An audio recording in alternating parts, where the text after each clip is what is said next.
to present a poem. What shall I do? What will you do? Is this a question? Show that you know the poem and remind them what a poem it is. Well, you know what you must do. Go. Confront the problem. Fight. Win. And call me when you get back, darling. I enjoy our visits. Welcome to the Poetry Dojo, where we learn to know our poems. and learn to wield them, to fight and win. Today, we are considering not a poem, but how to speak with adequate volume while you are presenting your poem.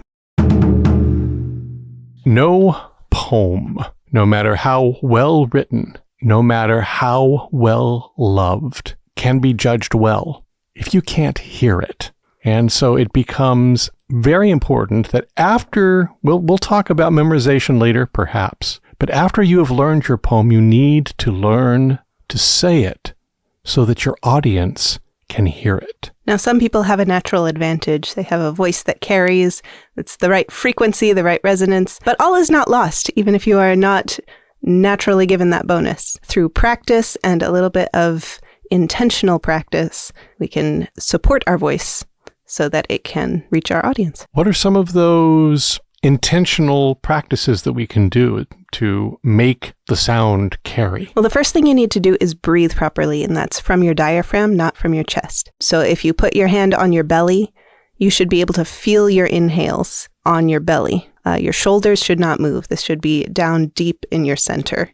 Often, especially if we're nervous or up in front of people, we tend to kind of suck in the gut to feel like we're in control, but you don't want to do that. Another way of thinking about it is imagine that as you are inhaling, you are pouring air down into the lowest portions of your belly, and feel that happening. Feel yourself fill up your abdomen, which really you're pushing your diaphragm down in order to pull air into your chest. But nevertheless, it has that feeling of air pouring down, and that can give you a much larger reservoir of air with which to speak. If you're still not quite sure what that feels like, lie down on the floor and take a few deep breaths. Count to 8 while you take a breath in, and count to 8 again as you let it out. That's the same feeling you want when you're standing up straight with your shoulders back to deliver your poem. That's where your breathing should be. Once you have the air, then how can you use it? So you'll want to really control your exhales. Again, counting to 8 or 10 or 12 while you're letting your deep breath out is good practice, so that you're controlling how much air goes into each word that you say. You want to support steadily, not have it all come out in an explosion all at once and then have nothing left over, or squeak it out slowly or something like that. It is of note that often people have difficulty speaking in volume, but if you take them into a different situation that they aren't thinking about volume, they're just thinking about communicating, things change. For instance, if your friend is on the far side of a field and you want to get their attention, odds are, without thinking, you're going to be much louder. You're going to punch it much more. And if you are not being self-conscious, then you can produce a surprising volume. Generally, what reduces our volume actually is our self-consciousness. We are afraid of drawing too much attention and suddenly put the reins on what we would otherwise be capable of doing. This isn't a question of letting go the reins and letting loose per se, but it's a learning to guide your voice with courage and freedom that you might not otherwise have given your voice freedom before. And remember, it's much easier to tone it down once you've unlocked volume, as it were, than it is to actually overdo it in the first place.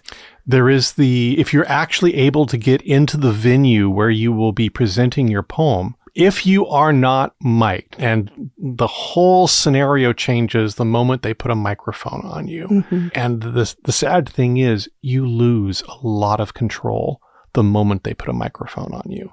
Somebody else from that point on is going to govern how you sound. If you are working without a microphone, then it is all in your control. You want to be able to project so that you hear your echo off the back wall, so that you are certain that the people in the last row can clearly hear what you're saying. Another way to practice is to sing in the shower. I am a big proponent of singing in the shower because something about the background noise with the water and the acoustics, the tile, helps you really find your natural resonance. So when you find that spot where your voice sounds the clearest and feels the freest, remember that feeling and then take that out of the shower with you to your practice in other locations. And you can always consider playing a character. Maybe you're a shy person, but pretend you're not. Pretend you're someone who's not shy or bashful or embarrassed at all. Pretend you're someone who feels great being on stage, being looked at. Performance is performance. What do you mean by that? You are putting on a performance. That means that whether you're in a play, obviously in this case we're talking about poetry presentation, but if you were in a play, if you were in a musical, there at that point you are playing a different character entirely. The moment you get in front of a large number of people, if you are not automatically comfortable with being there, and there are very few people who are, if you are not automatically comfortable, you need to pick up the role, the character that is comfortable. You are not necessarily playing yourself anymore at all. You're playing that person who loves the poem, who knows the poem, who's going to win with the poem, and has no problem about projecting the words. Play the character. Lose yourself in the poem and help it take you to victory. Thank you for tuning in.